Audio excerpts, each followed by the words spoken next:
to the Sacred Feminine Connection podcast, founded by me, Anne Reynolds, with a twofold mission, which is to reweave the red thread of sisterhood among women around the world and restore the sacred connection between the feminine and masculine that thrived in ancient times but was subsequently lost and forgotten. At this time, this podcast airs every second Monday of the month. Today's episode is entitled Why Men and Women Must Heal the Masculine and Feminine Within to Experience the Sweetest Love. It is with great pleasure that I introduce to you today's speaker. So today's speaker is Christian Mickelsen, who is a leading authority on personal development and coaching and is the author of 5 best-selling books, including Abundance Unleashed and Get Clients Today.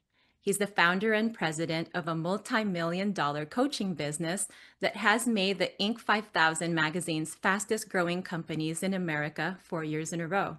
A personal coach for 25 years, he's helped hundreds of thousands of people all over the world experience the life-changing power of coaching, and he is on a mission to get the whole world coached. Welcome, Christian. I'm so happy to have you. Thank you so much for being here today. My pleasure. So I wanted to ask you first how you chose to title this episode, Why Men and Women Must Heal the Masculine and Feminine Within to Experience the Sweetest Love. Could you tell us a little bit more about that? Well, yeah, absolutely. We all have a masculine side and a feminine side.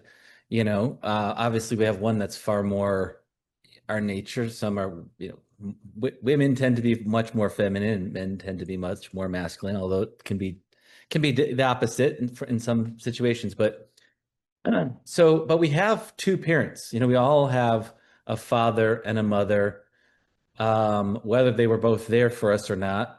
And because we're made from both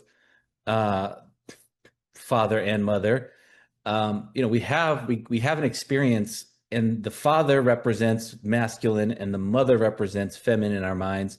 And certain things are going to happen in our lifetime that are going to trigger us and cause issues and make us think, oh, I don't want to be like that, or I do want to be like that, or I don't want people to think that I'm not like this. And that can be all sorts of things, my father growing up was very angry a lot and somewhat violent.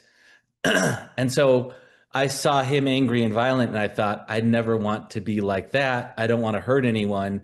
And so that made me take all my anger and stuff that down, And then my mom, after when she was leaving my dad and met a new guy, I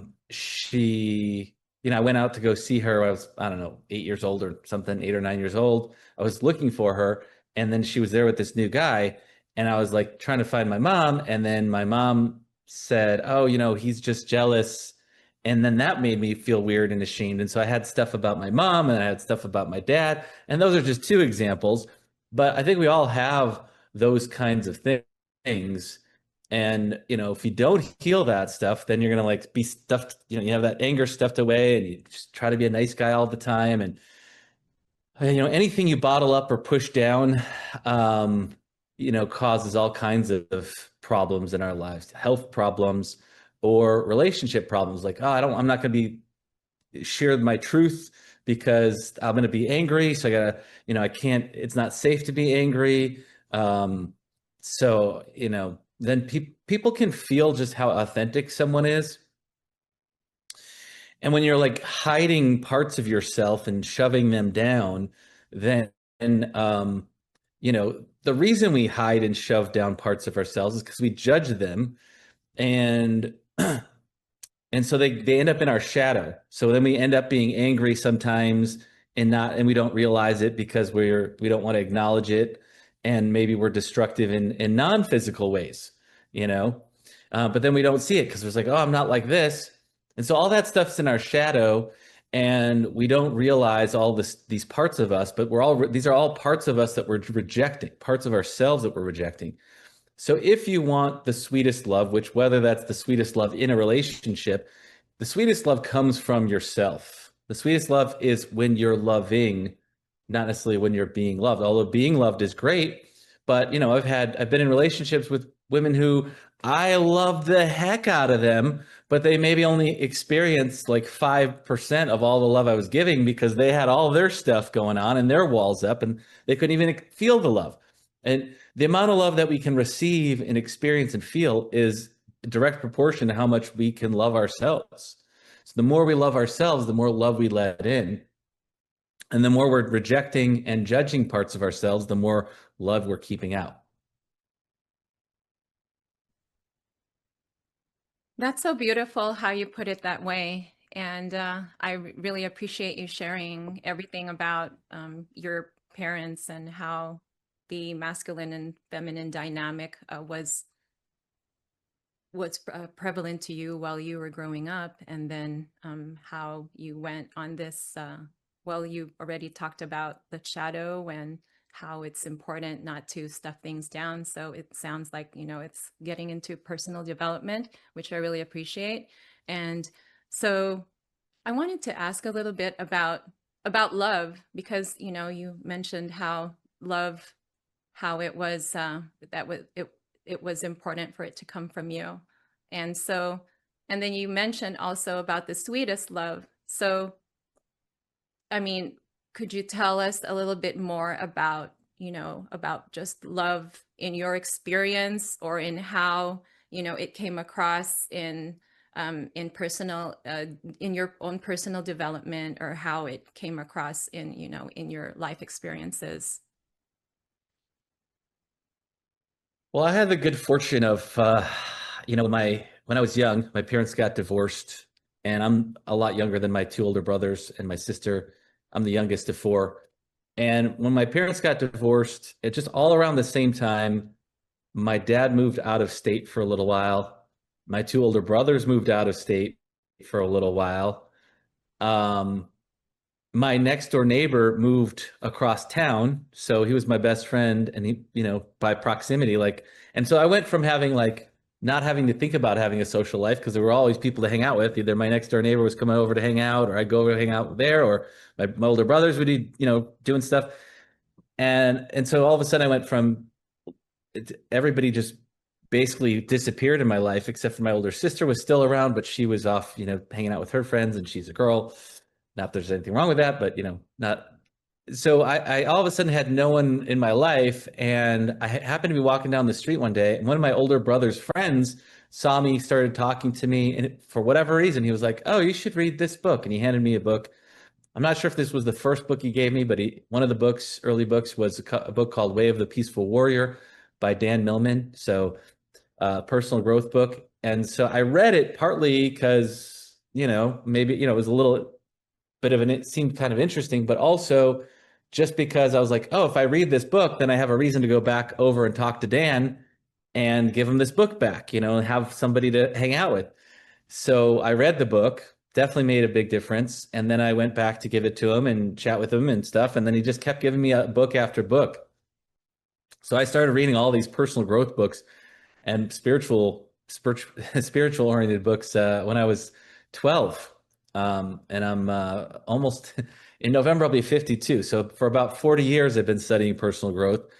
And I'm very, it's a topic I'm interested in. I like those books, and I read that stuff all the time, go to seminars and all that stuff. So I've been a personal growth, spiritual development connoisseur, seeker type person, basically almost my whole life.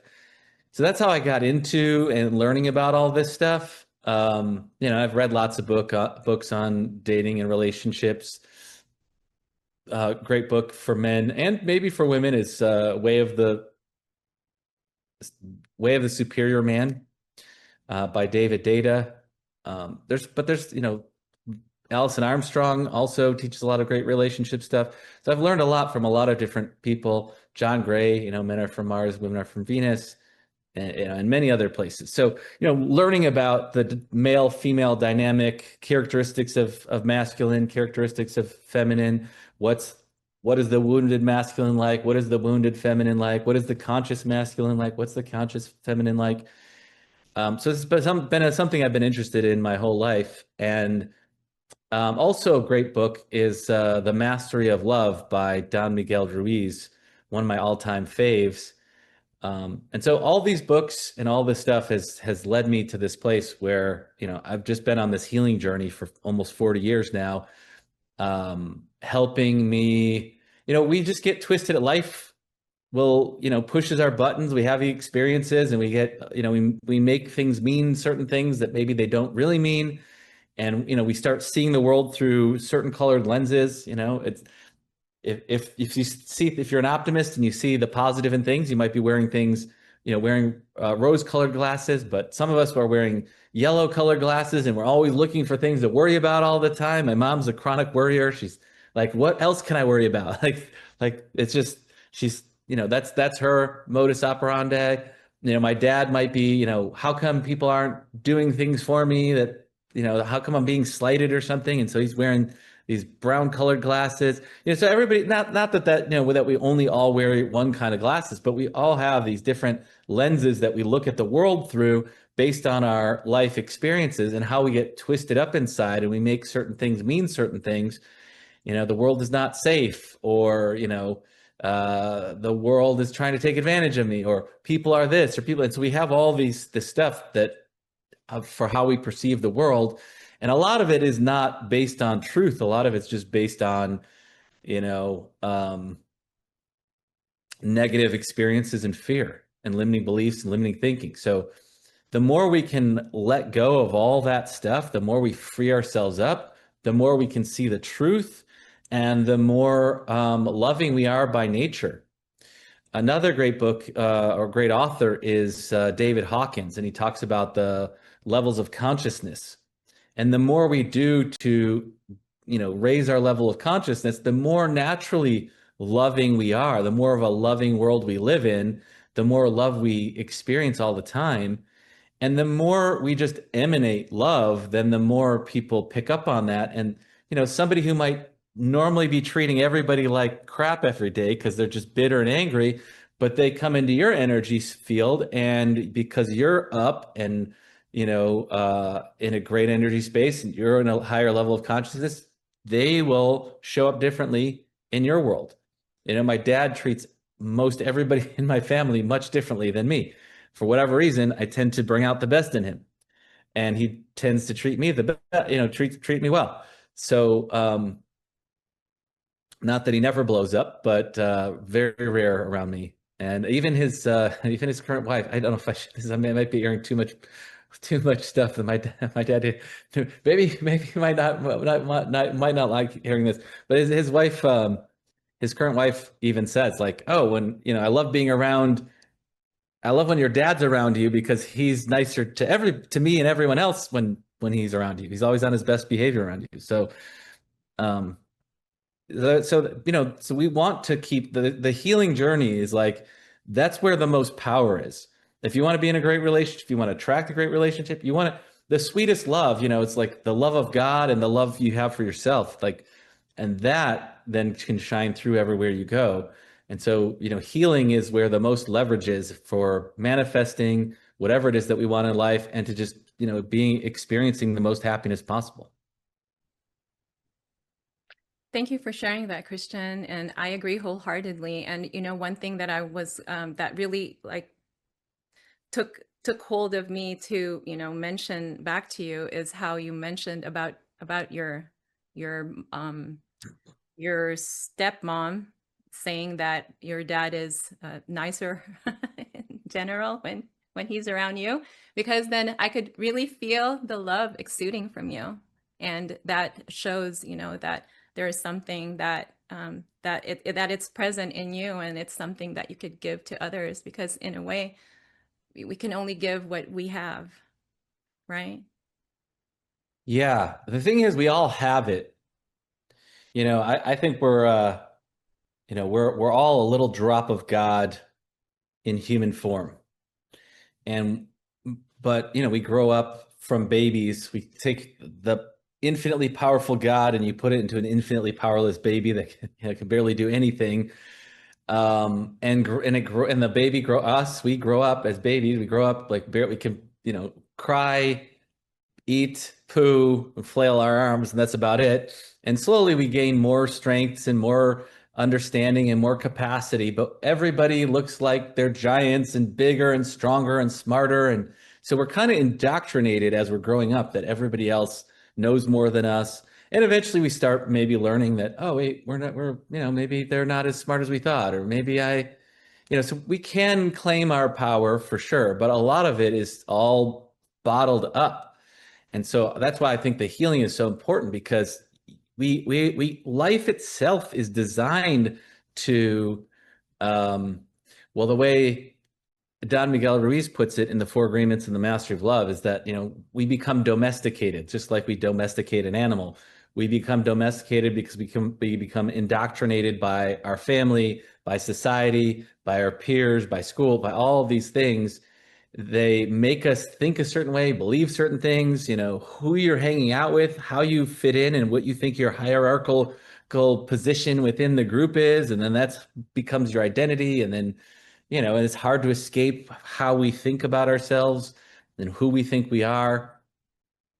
So all that stuff gets created and becomes who we think we are. And then at some point we need to start. It's kind of like a sculptor, it's like you get this block of marble, but somewhere in there is Michelangelo. You guys got to chip him out of there. And so it's kind of like we're our own sculptor, and we got to chip away all that marble to reveal that divine love and power that's inside of us. So it's in there inside all of us, but there's just, and some of us maybe have a lot more marble that we need to crack through. And maybe some of our marble is harder to get through.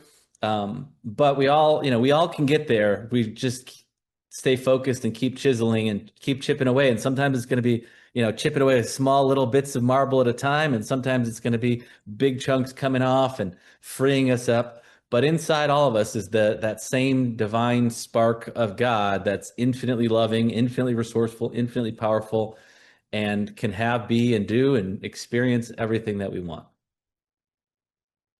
That's so beautiful for you to put it that way. And you talked so much about a lot of things. And one of the things that I heard you say was about, the masculine and the feminine. And then you talked about the wounded masculine and the wounded feminine.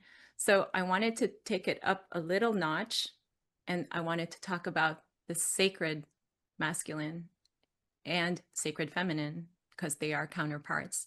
So my next question for you would be, how did the sacred masculine call out to you for the first time in your life?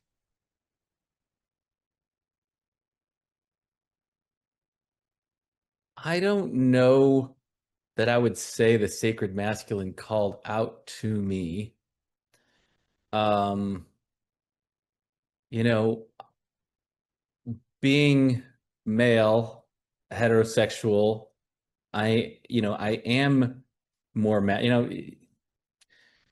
even kids, before puberty, there's big differences between boys and girls, but you wouldn't say a 7-year-old boy necessarily is very masculine, but definitely is going to be more masculine than, a 7-year-old girl.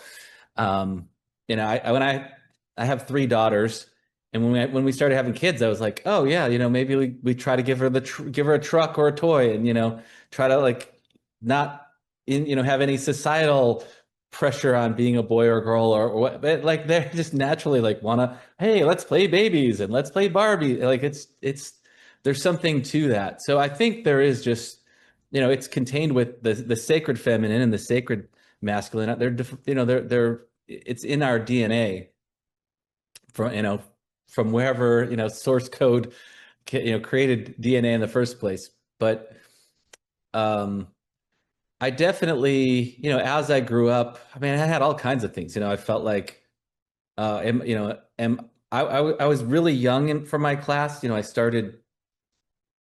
started kindergarten when I was 4. I started college when I was 17. You know, and on top of that, maybe physically somewhat of a late bloomer, even, not only for my age, but also on top of that for my school year. So I felt like, oh, all these other guys are getting taller and getting muscles and starting to get facial hair, and I wasn't getting all that stuff. And I'm like, oh, I'm not man enough, So I had that kind of, or I'm too feminine, because I didn't want to be super masculine like my dad, because I in my mind, masculine means angry and potentially violent. So I didn't want to be like that, but then I don't, I hope nobody thinks I'm being, girly and feminine. Like I don't want to be like that. So, I had a lot of that stuff going on growing up. But definitely, reading all this, spiritual stuff, personal growth stuff. Actually, even before getting into personal growth, I believe it was The Great Gatsby. And at the very end of the book, if I'm not mistaken, they find Gatsby's journal, and he has all these things that he wrote in his journal about how he wants to improve himself and improve his life. And in reading that, it made me think, because at the time wasn't happy with my life. I was, like I said, a lot of my friends and family had moved away. I was shy in school, not popular. Um, so I just teased, bullied, all kinds of stuff. And so I remember reading that and thinking, oh, wow, like you could actually change yourself. You could change your life. You could improve yourself. You could, like, whatever I'm in, I'm not stuck in this. I can set goals. I didn't use the word goals, but I'm like, I could make myself better. I could work out. I could treat my parents better, like all this stuff. And I just remember thinking, wow, like I can improve. And the sacred masculine is really just, the part of us that wants to be the best version of us that we can be. And maybe the sacred feminine is the same. The sacred masculine tends to want to like change everything, change things, conquer things. And the sacred feminine wants to, you know, make everything okay out as it is, like make peace with how things are. And I think it's good to have both. It's like the part of you that wants to improve conditions, improve yourself, improve your life, and then the part of you that accepts yourself the way you are. You need a little bit of both. Like if you try to improve yourself from a place of I hate myself, that improving is not going to work very well. But on the other hand, if you only are, I'm going to accept myself and I'm never going to try to do anything to improve, that's helpful too. You want to love and accept yourself, but you also want to be able to take feedback and see how you can make yourself better. So I think both of those are really important. And that's why I think healing, to me, it all comes down to whether it's masculine or feminine. We all have stuff that pushes our buttons, and all those buttons where we get triggered, all the things that trigger us, for the last, I don't know, 10 years or whatever, society has been so like, oh, trigger warnings and safe space, and we don't want anything to make anyone feel bad. But the things that trigger us are the clues, the breadcrumbs to lead to the pot of gold, the rainbow, maybe even to the pot of gold. Like, I'm being triggered. That means I have something that needs some healing. Let me heal this thing. And as I heal it, I get set free. And that's where the gold is to find, it's not to be like, oh, you made me feel this thing. It's your fault. It's, oh, you helped me feel where I feel wounded or small or weak.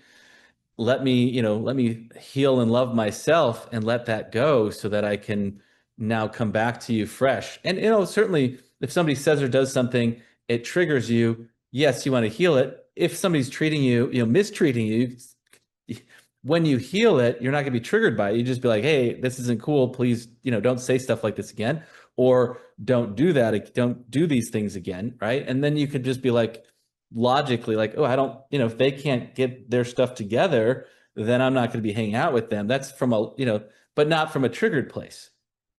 So it's really important to, find where we feel the hurts, and that, and in relationship, I always say that if you want the easiest life possible, don't be in a relationship with someone else. Don't have kids, and don't start your own business, because those are very optional. But if you do any of those things, you're setting yourself up for finding a lot of things that you can, triggers, buttons, or whatever that you can heal. And so in being in a relationship, we've all, if anybody if you've ever been in any relationships, you've probably been hurt before. Somebody said something or did something that made you feel not so great, or you had your heart broken, or someone broke up with you, or they cheated on you, um, or you did something wrong and you cheated, or you broke up with somebody and you felt bad and you regretted it. And so we have all this stuff that just, we want to let go of all the resentments, all the guilt, all the shame, get yourself to a clean, pure heart as best you can, and enter your relationships from that space. And then when you enter relationships from that space, your people are going to come along and push some buttons. I mean, but now if you have some tools, you can just work through those. Relationships are like some of the best dojo, so to speak, to like find and heal all your stuff, help you grow, help you heal, and help you become more, help you raise your level of consciousness and open your heart more and more. That's so beautiful for you to say that. And it's so true how the people that trigger us are actually gifting us with a really beautiful gift, because then it gives us a chance to let go, like you said, to let go of whatever is there that is holding us back, or whatever is keeping the love from really like shining through. So thank you for mentioning that in very, very descriptive way. So could you share with us what is your experience that made the most impact in your life and motivated you towards the work you do with men and women today? Man, there's so many like moments in my life where, my parents fought a lot, and for whatever reason, even though I was the youngest of four kids, my mom would come to me for advice. I don't know why, but like, and so seeing my mom suffering, it just always made me think like, how do I help her? How do I take her pain away? How do I take my own pain away? How do I help people stop from suffering? And I started reading personal growth, spiritual growth books, and was interested in healing from a very young age. One of the turning point moments for me, I had started a business, but it wasn't really going anywhere. I had taken a job that I thought I would only be in for like 4 months till I got my business off the ground. And that 4 months turned into a year. The first day I was on the job, I was like, oh my God, this is not work I'm going to enjoy at all. But I'm like, I could do it for a few months. I just need the money. And I hated it. It was miserable. But then it got a little better. They hired all these customer support people that didn't get trained very well, and they all were needing help. And so they would ask me for help just because I would be, walking by or something, and I was friendly. And so people would ask me for help, and I have this knack of being able to teach things. And so I would teach them stuff, even if I don't know it. I'm like, well, we'll just figure it out. And so I would kind of just figure stuff out and teach them things. But then because I hadn't officially been trained on the customer service side, then my boss's boss said, "Hey, he can't be helping them with that. He was never trained in it." And so I took the like bright spot of what I love doing, which is teaching and helping. And I was like, "Oh, no, you can't do that." So I got to go back to doing spreadsheets and, busy work. Um, and then, just my spirit just felt crushed from this crappy work that I was doing. And then I found myself just procrastinating on my business. I wasn't taking it seriously. I wasn't doing the stuff I knew I needed to do. And slowly over time, I just felt myself like getting weaker and weaker, kind of dying a little more on the inside every day. And finally, this one guy that was a total jerk to certain people in the office, but always left me alone because I became weaker. All of a sudden, it was like a shark that could smell blood in the water. He just started harassing me, publicly humiliating me at work every day. And I got to the point where I was like, oh my God, I can't take this anymore. I got to do something about this. I had a girlfriend at the time. I remember going over to her house that night, like one of the nights after I was a terrible day at work. I felt too ashamed about what was going on to talk to her about it. I felt like, weak and a loser. And then we weren't getting along. And I remember we were like laying in bed facing back to back. And I was just like thinking, how did I get here? Like I thought I had so much promise for my life. And, you know, But I remembered hearing about coaching and I was like, I'm going to find a coach. And so I started looking for a coach for myself. This was like like the coaching industry was very new. Because I was involved in personal growth and studying personal growth and going to seminars and stuff, I had heard about it early, very early on and started looking for a coach. And I hired a coach for myself. And 9 months later, I stood up to that bully, quit the job, was working for myself full time. I had also stopped working out and was out of shape at the time, but then I started working out, got myself back in shape, and got out of that relationship that wasn't working, all within 9 months of hiring a coach. And then at a certain point, I was like, oh wow, this coaching thing. I'm like, I wonder if I could do that. And so I let this other business kind of fade out and started my own coaching business. And the first time I coached somebody was for free, and I was like, "Oh my God, this is so great! I would do this for free." I'm like, "I'd love to do it for money too, because then I don't have to do this other stuff I don't love." And yeah, getting into coaching really took everything to the next level because I've been studying all of this personal growth stuff, and now I could apply it to coaching and helping other people. My own, I had applying it to my own life made a big difference, and then I found more tools for healing and personal growth, and now I do healing work and I teach healing work. I've trained and certified thousands of people in a very powerful healing methodology, including you, Anne. And so now I do a lot of that work, and that's where I think the most leverage is finding and healing all of our stuff. We can become happier and more successful. That is so true. Thank you so much for sharing, Christian. And that is true. I am one of those people who are certified in in his healing process. I believe that I'm double platinum certified, and I come back every year because there's always something new and something new to heal that I didn't know I have, or there's something that comes up that could that could be healed and let go of, and then being on that path, it really helps to like even show up here today. So that's really great that we have this opportunity, and thank you, Christian, for being my teacher in that regard. I'm really grateful for that. Yeah, my pleasure. And if it's okay to share, if people are interested in learning about the healing work that we do, I'm doing some free events, virtual events, where people can come and experience the healing. I have one that I'm doing called Total Time Transformation, which helps people heal the stuff about, feeling overwhelmed, or if you're a procrastinator, or you feel stressed and worried and hurried, or you're just not as present as you'd like to be while you're working or in life in general. That event is free and it's awesome. You can go to nowbehealed.com and you can sign up for that. And I would recommend signing up for that because if you get signed up for that, I'm going to be doing another event, a free 1 day event called Experience Epic Love Now. So just like we've been touching on all this stuff today, we'll be spending a day actually finding and healing all of these things, places where we're twisted up inside that are keeping us from experiencing the sweetest or the most epic love. So a whole day with me of just healing, healing, healing.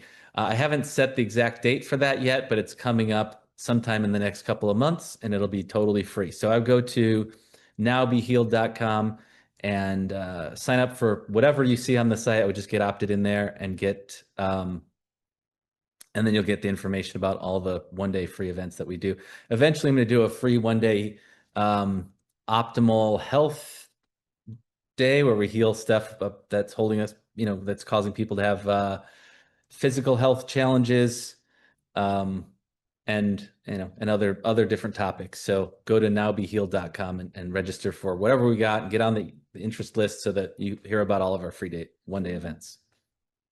Yes, don't miss any of them because they're very life-changing, and I can attest to that fact. So go to nowbehealed.com and sign up, and it's free. So you get a chance to experience Christian and and what he's all about. And so I would really love to have you go there. And all of this is going to be in the notes for this podcast. So there's two more things that that I feel called to ask you, Christian. One of these is what, what one quality, human quality or spiritual quality, do you connect with the most and why? Well, that's basically, asking what are my top values, I suppose. Uh, Love is very high towards the top for sure. Um, I'm not sure if joy or love is more, but I would say those are the top two. Playfulness, fun slash joy, and love are my top two. I love to have fun. I love to love. I love to you know yeah, I probably haven't cracked a lot of jokes here, but people come to the one day event, they'll see, I can be pretty funny sometimes. I've had, not that I'm as good as stand-up comedians, but I've had many times people say like, "Oh my God, you're so funny. You're funnier than stand-up comedians." When I hang out with friends, when I have, my girlfriend, when we're hanging out, I'm like, it's just, we're just having fun, fun, fun, fun, fun as much as possible, you know. That's great. Well, I could see that because I've been to a lot of your events and you're definitely hilarious. Hilarious. And I think if I recall, one of the things that I had to heal was that I wasn't laughing. Mm. I didn't think I think in the past I didn't think the old me didn't think your jokes were funny. I think I don't know what it was, but I remember it was something like that. And then after I healed that, or you helped me with it, then I thought you were hilarious. Like hilarious. So yes, definitely. So I would recommend everyone who is listening on this podcast, please attend his event and then you could see for yourself how funny he really is. He's a really wonderful guy, really, really funny. And yeah, he's really entertaining. And the time that is spent in his events, it flies by so quickly because it's just so fun to be there. So it's definitely a wonderful place to be. And so, well, thank you, Christian, for being here with us today and sharing with us your wisdom and your experiences. So, in closing, I wanted to ask you, what message do you have for men and women who are listening to this interview right now? And it could be like a message for everybody, or if you wanted to separate them for the men and the women, you're welcome to do that as well. So, I leave it up to you. Yeah. Yeah, my message is it's a very simple one. I remember hearing, I don't know who said it, maybe it was Zig Ziglar, definitely one of the early personal development people. If it's to be, it's up to me. You can't keep waiting for Prince Charming to show up or, to win the lottery or whatever the thing is that, if you want to have great love, if you want to have a great relationship, you have to take charge. You have to take responsibility.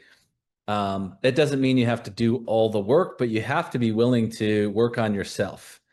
I think, I believe success is inevitable. If you want to be in a great relationship, you want to experience, the sweetest love, epic love, you want to be in a, great relationship, great health, great abundance financially, you can have whatever it is that you want, and your success is inevitable if you do the work, if you work on yourself and you never give up. And I believe that you are walking proof of that, Christian, because I have seen it. I have seen that in your business, and I have seen that in your life. I was in your inner circle, and I could really see that coming from you, and I could see how much you have worked on yourself as well. So that's really wonderful that you did all that work and that you can pass us along the wisdom. Thank you. My pleasure.